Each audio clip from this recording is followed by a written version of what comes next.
Hey, good morning. This is Chris, heading out mobile today. Just stopped by a gentleman's house working on his laptop, an old Toshiba, really old, like probably 2001, 2002 vintage. He got it at a garage sale or a yard sale or something like that. Yeah, it's in really good shape.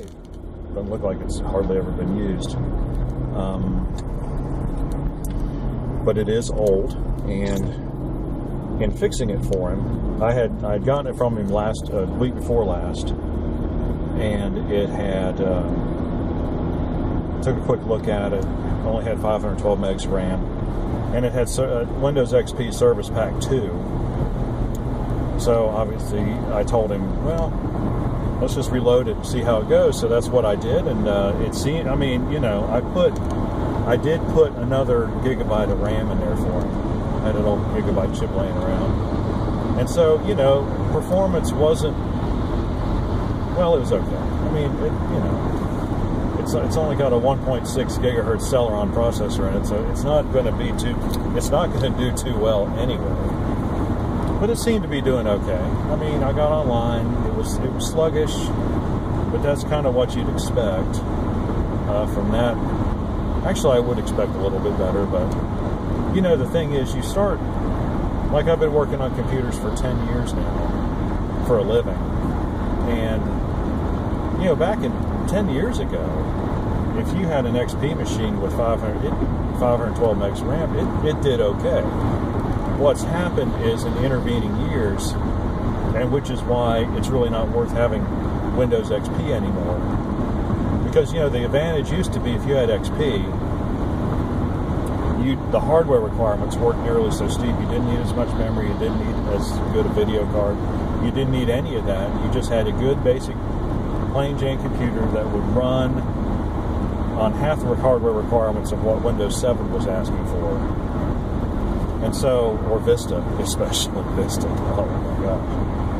And so, if you had an XP machine, you still had a viable alternative, a much cheaper alternative to the newer machines that were coming out at that time. But, you know, in the intervening years, you know, leading up to 2017 here, where we are now, all the programs have gotten so much more complex and complicated and big.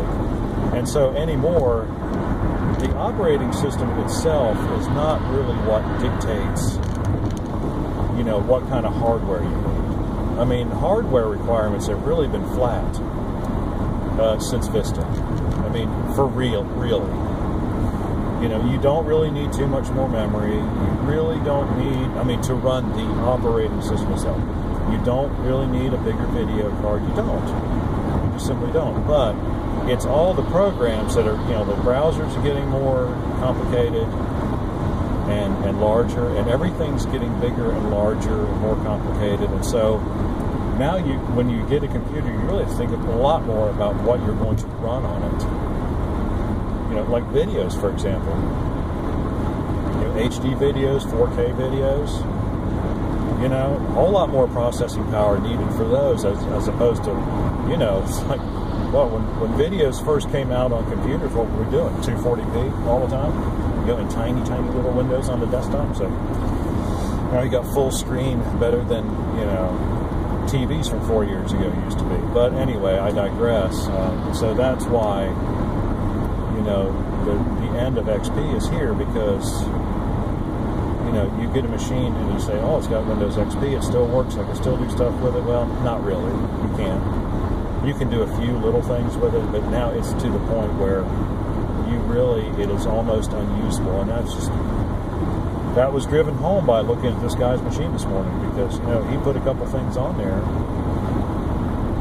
and that's it. I mean, it's all bogged down. You know?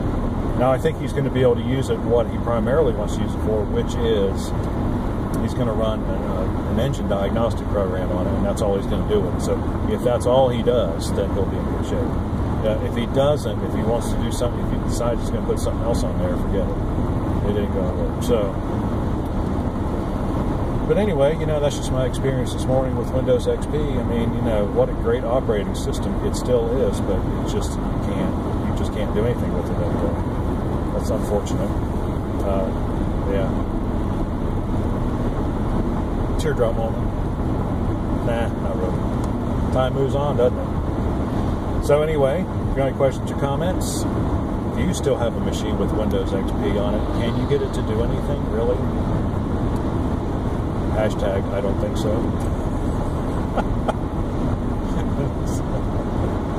Oh boy. Yeah. I just got my coffee. I'm ready to roll now. I will... oh yeah, questions, comments, do so in the section below. Like and subscribe. We appreciate what you do. And we'll see you on the next one.